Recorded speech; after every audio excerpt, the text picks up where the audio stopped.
ለቤት አከራዮች የመጨረሻው መርዶ የተነገረ ይመስላል።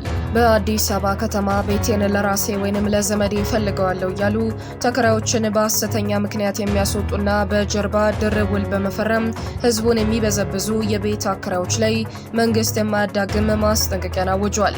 የከተማ አስተዳደሩ በወሰደው እጅግ ከባድ እርምጃ ህግ የሚተላለፉ አከራዮች ላይ ከባድ አስተዳደራዊና ህጋዊ ቅጣት ይጠብቃቸዋል ሲል አስጠንቅቋል። ተከራዮች ራሳቸውን ከዚህ ነገር እንዴት ማዳን ይችላሉ? በአፍ የተጠየቀውን ከፍተኛ ዋጋ ለማክሸፍ የተነገረው አስገራሚ መፍትሄ ምንድነው? ዝርዝሩን ይዘናል። በሌላ መረጃ ጠቅላይ ሚኒስትር ዶክተር አብይ አህመድ ኢትዮጵያ እንዴት የባህር በር አልባና የጂኦግራፊ እስረኛ ልትሆን እንደቻለች እውነቱን አጋልጠዋል። ቀይ ባህርን ያጣነው እኛ እርስ በርስ ስንጨቃጨቅ ጊዜ ጠብቀው ጣልቃ በገቡ የውጭ ኃይሎች ሴራ ነው ሲሉም በንግግራቸው አክለዋል።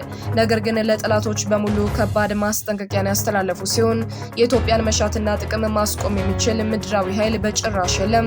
ይህንን የጀግንነትና የታሪክ ምስጢር የያዘውን ሰበር መረጃ ዝርዝሩን ይዘናል እናስደምጣለን።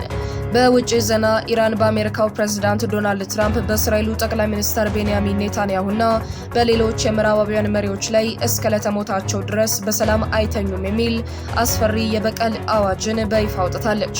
እነዚህን መሪዎች የእስረኛ ልብስ አልብሶ የሚያሳይ የኤአይ ምስል በቀል አይቀሬ ነው የሚል መሪ ቃልም በመላው ዓለም ተሰራጭቷል።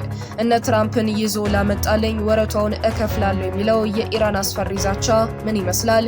ይህ ቀውስ ዓለምን ወደ ሶስተኛው ዓለም ጦርነት ይወስዳት ይሆን የሚለውን እናስደምጣለን። ሰላም የራዳር ቤተሰቦች እንደምን ቆያችሁን? ለዕለቱ የተመራረጡ ዜናዎችን ይዘን ቀርበናል። አብራችሁን ቆዩ። ኢትዮጵያ የባህር በር አልባ ሆና የጂኦግራፊ እስረኛ የሆነችበትን ታሪካዊና የፖለቲካዊ ምስጢር ጠቅላይ ሚኒስትር ዶክተር አብይ አህመድ ይፋ አድርገዋል። በኢትዮጵያ ሀገራዊ ምክክር ጉባኤ ማስጀመሪያ መርሃ ግብር ላይ የተገኙት ጠቅላይ ሚኒስትሩ ልዩነቱን በሰለጠነ መንገድ በውይይት መፍታት የሀገርን ጥቅም ለማስጠበቅና ዘላቂ ሰላምን ለማስፈን ጉልህ ሚና እንዳለው ገልጸዋል። ጠቅላዩ በዚህ ወቅት እንዳሉትም እኛና ከኛ በፊት የነበሩ ሰዎች ያጧቸውን ጉዳዮች ዳግም ልጆቻችን እንዳያጡ በታላቅ ኃላፊነት መስራት ይገባል።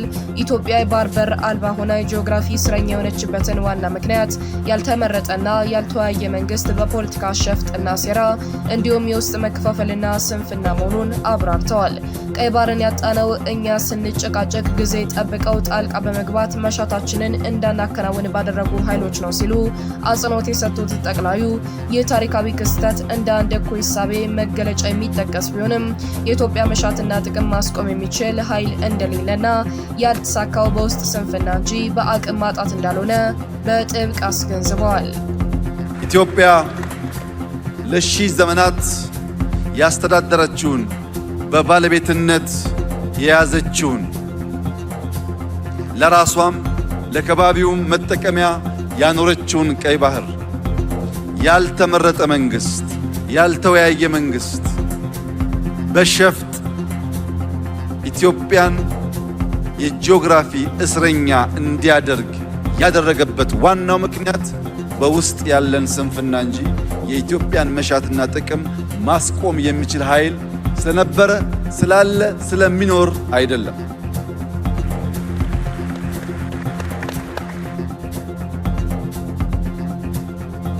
የአዲስ አበባ ከተማ አስተዳደር የቤት ክራይ ጭማሪ ጣሪያን 11.5 በመቶ ማድረጉን ተከትሎ ሕግን በመጣስ በሕገወጥ መንገድ የቤት ክራይ ጭማሪ በሚጠይቁ አከራዮች ላይ ከባድ አስተዳደራዊና ሕጋዊ እርምጃ እንደሚወስድ የቤት ልማትና አስተዳደር ቢሮ አስታውቋል።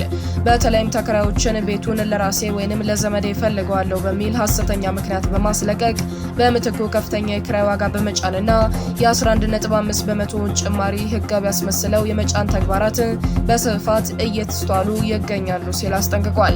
በተጨማሪም አከራዮች በውል ሰነድ ላይ የከተማ አስተዳደሩን የ11.5 በመቶ ጣሪያ በመቀነስ በህጋዊ መንገድ እየተስማሙ በተግባር ግን በአፍ እጅግ ከፍተኛ ዋጋ በመደራደር ተከራዩን ለከፍተኛ የገንዘብ ጫና የሚዳረጉበት የድርብ ውል አሰራር በግልጽ ህግ ተጠያቂ የሚያደርግ ህገወጥ ተግባር መሆኑን ቢሮ አስገንዝቧል። በዚህ ረገድ ተከራዮች በአፍ የተጠየቀውን ከፍተኛ የክፍያ ዋጋ በውል ሰነድ ላይ ካልተቀመጠ ክፍያቸውን ሁለት ጊዜ በባንክ በኩል ብቻ እንዲፈጽሙና ህገወጥነቱን በማስረጃነት እንዲይዙ መክሯል።